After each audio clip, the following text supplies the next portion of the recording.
আসসালামু আলাইকুম। রানু কালিনারি থেকে আপনাদের কাছে নতুন এক রেসিপি নিয়ে হাজির হলাম। আজকে আমার রেসিপি কাস্টার্ড মিল্ক আইসক্রিম। তো দেখুন কিভাবে আমি বানাই।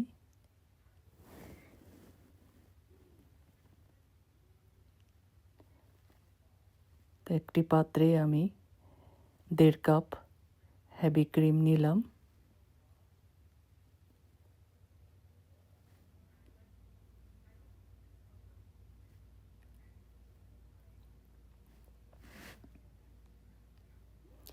এখন একটা বিটার দিয়ে আমি এই হেভি ক্রিমটাকে ফোম করে নেব। সাথে আমি আধা কাপ চিনি অ্যাড করলাম। প্রায় 5 মিনিট আমি এটাকে বিট করে ফোমটা বানিয়ে নিয়েছি। খুব সফট হয়েছে ফোমটা।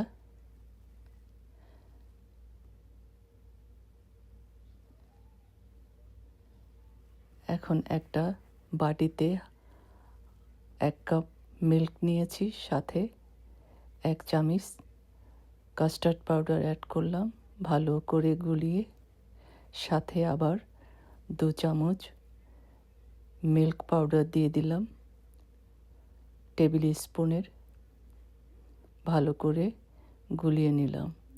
এখন আলাদা একটা পাত্রে 1 লিটার দুধ নিয়ে নিলাম। সাথে 1 কাপ কনডেন্স মিল্ক অ্যাড করলাম। এখন এই দুধটাকে ভালো করে জাল দিয়ে নেব।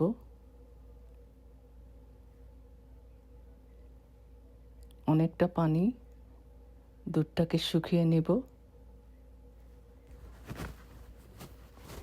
এখন আমি এখানে গুলিয়ে রাখা কাস্টার্ড এবং মিল্কটাকে আমি ঢেলে দিলাম।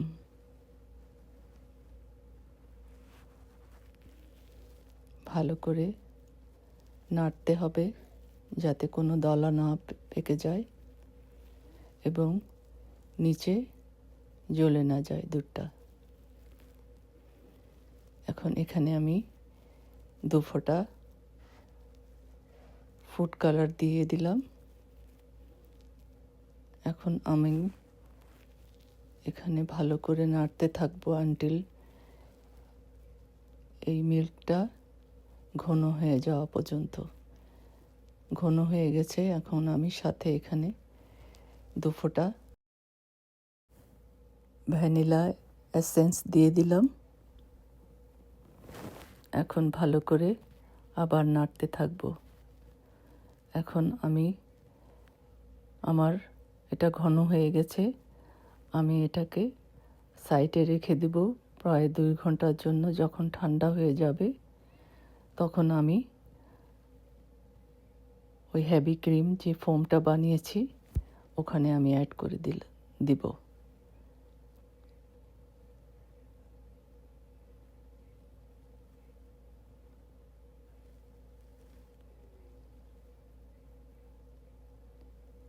এখন আমি এই মিশ্রণটাকে আমি এই ক্রিমের সাথে দিয়ে দেব।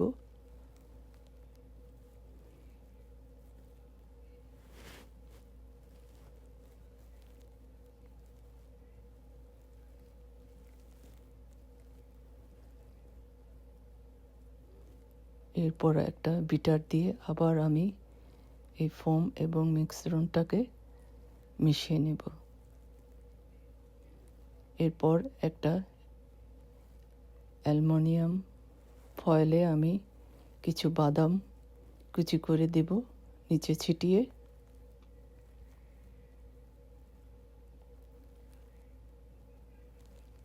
চতুর্দিকে আমি বাদামগুলোকে ছিটিয়ে দেব।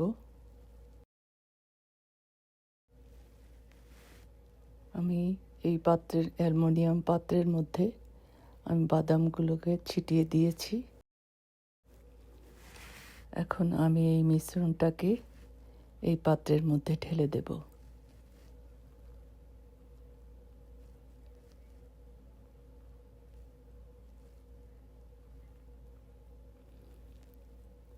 আমি ঢেলে নিয়েছি। এখন সমান করে প্লেন করে দিলাম। এখন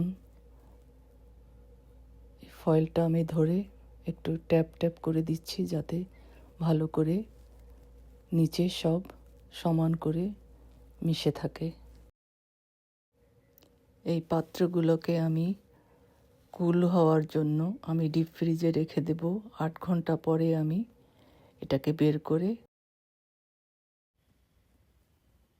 ডিমল করে আমি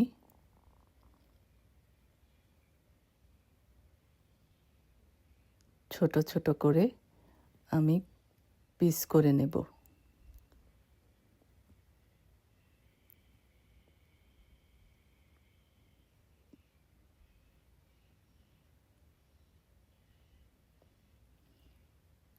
সব পিসগুলো আমি করে নিয়েছি।